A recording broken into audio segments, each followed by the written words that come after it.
अंदर जाने से पहले उसने एक बार रंजीत की तरफ देखा था। रंजीत अभी भी अपने सिलेंडर के साथ खड़ा संगीता के घर की तरफ देख रहा था। नमस्कार, क्वाइट स्टोरीज में आपका स्वागत है। आज की कहानी सिलेंडर। सूरत की एक गली में लाइन से बने छोटे छोटे कमरे थे। उनमें से एक कमरे में रंजीत रहता था। रंजीत राजस्थान के अलवर से था। यहाँ उसे 3 साल हो गए थे। कपड़ों की एक्सपोर्ट फैक्ट्री में काम करता था। सुबह से शाम तक फैक्ट्री और रात को वापस आकर अपने लिए खाना बनाता था। उसके पास छोटी वाली गैस सिलेंडर थी जिसके ऊपर बर्नर लगा हुआ था। उसी गली में 2 घर छोड़कर एक माँ और बेटी रहा करती थी। वो साड़ी पे कढ़ाई का काम करते थे। रंजीत उन्हें ठीक से नहीं जानता था, बस इतना कि घर में 2 लोग हैं, साड़ी का काम करते हैं। कभी कभी दरवाजे पर एक 19-20 साल की लड़की दिख जाती थी। पिछले कुछ दिनों से सूरत में गैस मिलना मुश्किल हो गया था। छोटे सिलेंडर्स के लिए लाइन लंबी थी और दाम 4 गुना। सुनने में आ रहा था कि अब वो भी नहीं मिलेगा। रंजीत ने नोटिस किया कि 2 दिन से कभी वो लड़की तो कभी उसकी माँ सुबह शाम अपना सिलेंडर लेकर भटक रहे थे। उनके पास भी छोटा सिलेंडर ही था। अगली शाम उसने देखा लड़की दुकान से चाय और ब्रेड ले जा रही थी। वो समझ गया कि उनके पास गैस नहीं है। उसने कुछ सोचा, फिर अपना सिलेंडर उठाया और जाकर उनके दरवाजे पर खड़ा हो गया। आप इसे रख लीजिए, मैं तो दिन में फैक्ट्री में ही खा लेता हूँ। अभी इसमें आधे से ज़्यादा गैस है।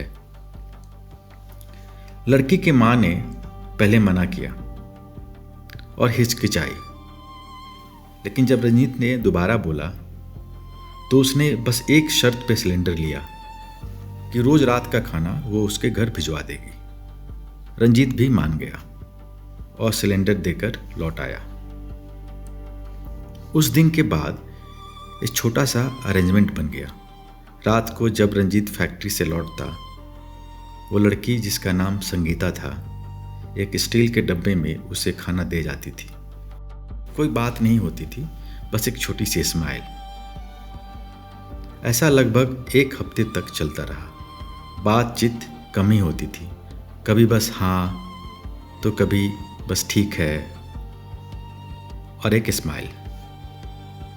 पर धीरे धीरे रंजीत को संगीता अच्छी लगने लगी थी। एक आदत सी हो गई थी, लेकिन कभी कोई बात नहीं हुई। एक रात रंजीत ने सोचा कल पक्का बात करेगा, उसके बारे में जानेगा। पर अगले दिन शाम को जब वो फैक्ट्री से लौटा, दरवाजे पर उसकी माँ खड़ी थी, हाथ में सिलेंडर। बेटा, ये भी खत्म हो गया, बहुत मदद की तुमने। रंजीत बस सुन रहा था। गैस की समस्या अभी भी वैसी ही है। पूरे सूरत में कहीं भी गैस नहीं मिल रहा। भूखे तो नहीं रह सकते ना। फिर थोड़ा रुक कर बोली, रात की बस है, गांव वापस जा रहे हैं हम। यहां मुश्किल हो गया है। कुछ सेकंड्स के लिए दोनों ने कुछ नहीं बोला।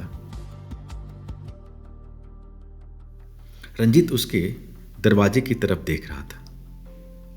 जब उसने कहा, चलती हूं बेटा, अपना ख्याल रखना, रंजीत ने बस सर हिला दिया।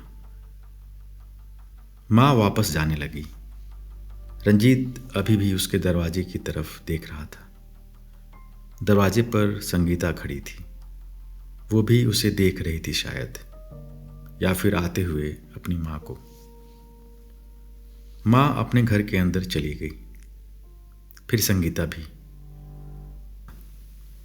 अंदर जाने से पहले उसने एक बार रंजीत की तरफ देखा था। रंजीत अभी भी अपने सिलेंडर के साथ खड़ा संगीता के घर की तरफ देख रहा था। थोड़ी देर बाद वो भी अंदर आ गया। कुछ देर यूं ही खड़ा रहा अपने कमरे के अंदर, फिर अचानक बाहर निकल आया। उसने दरवाजे में लॉक लगाया और तेज कदमों से चलकर अपनी फैक्ट्री की तरफ एक्स्ट्रा नाइट शिफ्ट के लिए निकल गया।